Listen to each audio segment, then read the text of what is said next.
सध्या मुलांच्या सुट्ट्या सुरू आहेत आणि त्यांना सतत काहीतरी चटपटीत खायचं असतं। आज फरमाईश होती बटाट्या वड्यांची, तर मी झटपट वडे तयार करायला घेतले। तर सगळ्यात आधी एक वाटण तयार केलं। यामध्ये भरपूर लसूण, 7 ते 8 पाकळ्या लसूण, 3 ते 4 हिरव्या मिरच्या आणि आलं घेतलं अर्धा इंच आणि याचं जाडसर असं वाटण तयार करून घेतलं। 4 बटाटे मी आधीच शिजवून थंड करून ठेवले होते। आता पॅनमध्ये बटाट्या वड्याचं स्टफिंग तयार करूया। तर इथे मी गॅसवरती पॅन गरम करत ठेवला।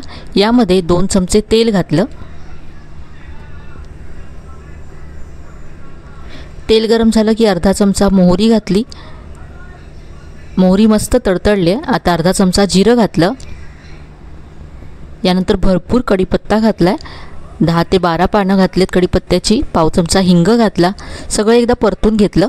यानंतर आपण जे वाटण तयार केलं होतं ते यामध्ये घातलं।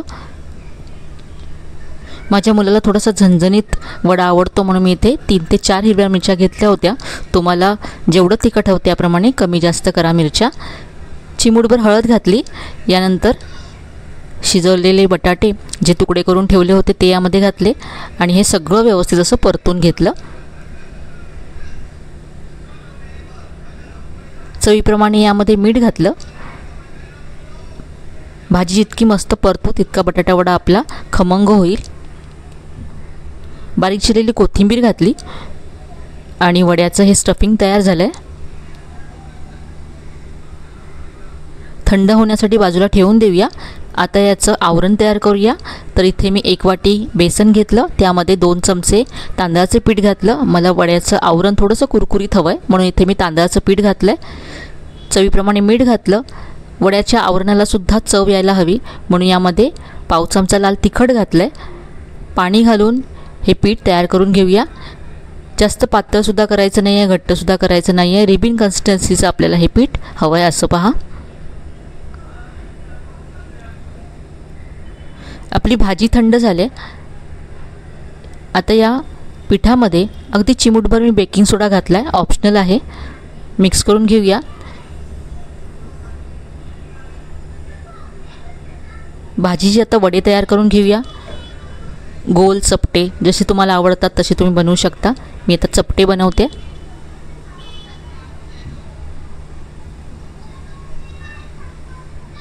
सगळे वडे तयार करून घेतलेत। आता हे फ्राय करूया।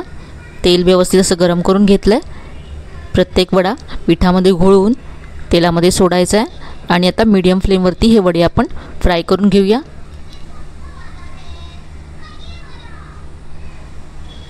सगळे वडे मी इथे फ्राय करून तयार करून घेतलेत। आता वड्यांबरोबर खाण्यासाठी चटणी तर हवीच, तर आता आपण चटणी तयार करायला घेऊया।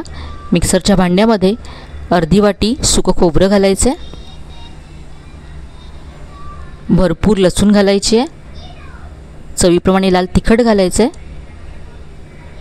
पाव चमचा जिरं घालायचं आहे आणि चवीप्रमाणे मीठ घालायचं आहे आणि ही चटणी जाडसर अशी वाटून घ्यायची आहे। चटणी वाटून तयार आहे। वडे सर्व करूया। तर हे मस्त चटपटीत असे वडे आणि त्याबरोबर झणझणीत लसणाची चटणी तयार आहे। नक्की करून पहा। रेसिपी आवडली असेल तर व्हिडिओला लाईक करा, शेअर करा। चॅनलला अजून सबस्क्राईब केलं नसेल तर नक्की सबस्क्राईब करा। चला तर मग पुन्हा भेटूया अशा छान छान आणि नवीन नवीन रेसिपीसह। तोपर्यंत धन्यवाद।